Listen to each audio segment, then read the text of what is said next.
Isang mapagpalang araw po sa ating lahat. Magandang araw at magandang gabi. Mega love shoutout po dyan sa mga solid supporters ng EDC, mga OFW. Shoutout po.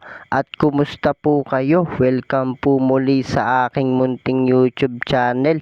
New update, Papa Eds. Ganito pala ang ginawa. Kaya nagustuhan siya ni Beyonce.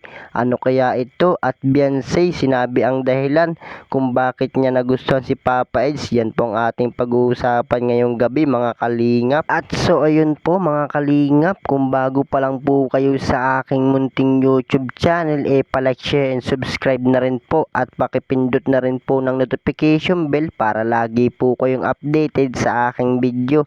At paalala rin po, bago po tayo magbigay ng ating mga opinion, pakitapusin po muna ang kabuuan ng video para akmang ating mga komento. At huwag nyo na rin pong kalimutan na suportahan ang founder ng Kalingap at nag-iisang ama ng Kalingap na si Kuya Bal Santos Matubang at Kalingap Rab. Yung sa araw-araw po nilang pagtulong atin pong suportahan, nang sa ganon marami pa po silang malingap.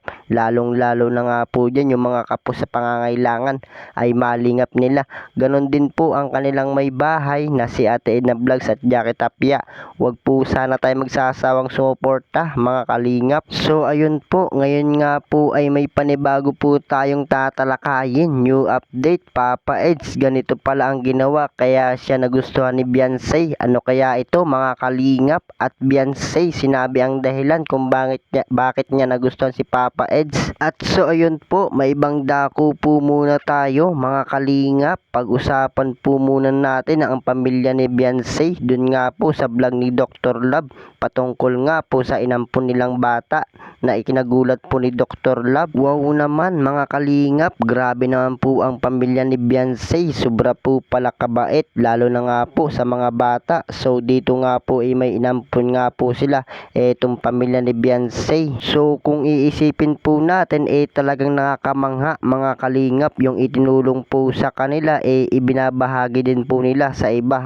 Kumbaga mga kalingap hindi sila nagpapasarap, hindi nila sinasayang yung mga binibigay sa kanila. So laking gulat nga po ni Dr. Love dito nga po sa pamilya ni Beyonce. Talagang napakabait po pala ng pamilya ni Beyonce mga kalingap. So yung mga solid supporters ng EDC dyan, ano po yung masasabi nyo? At so ayun po, balik nga po tayo dito sa ating tatalakayin ngayong gabi. New update, Papa Eds. Ganito pala ang ginawa kaya siya nagustuhan ni Beyonce. Ano kaya ito mga kalingap? At Beyonce, sinabi ang dahilan kung bakit niya nagustuhan si Papa Eds. So mga kalingap, kung napanood nyo nga po ang vlog ni Kalingap Rab patungkol nga po sa tanong niya sa dalawa. So dito nga po tinanong na nga po etong si Beyonce patungkol nga po sa kanilang relasyon.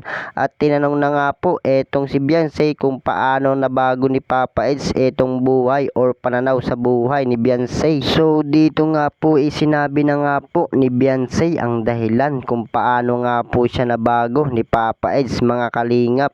So sa dinami-daming araw pong pupunta sa kanila si Papa Eds lang daw po ang nagpabago sa kanyang buhay o nagpapasaya sa kanya. Kumbaga mga kalingap na in love na nga po etong si Beyonce kay Papa Eds mga kalingap.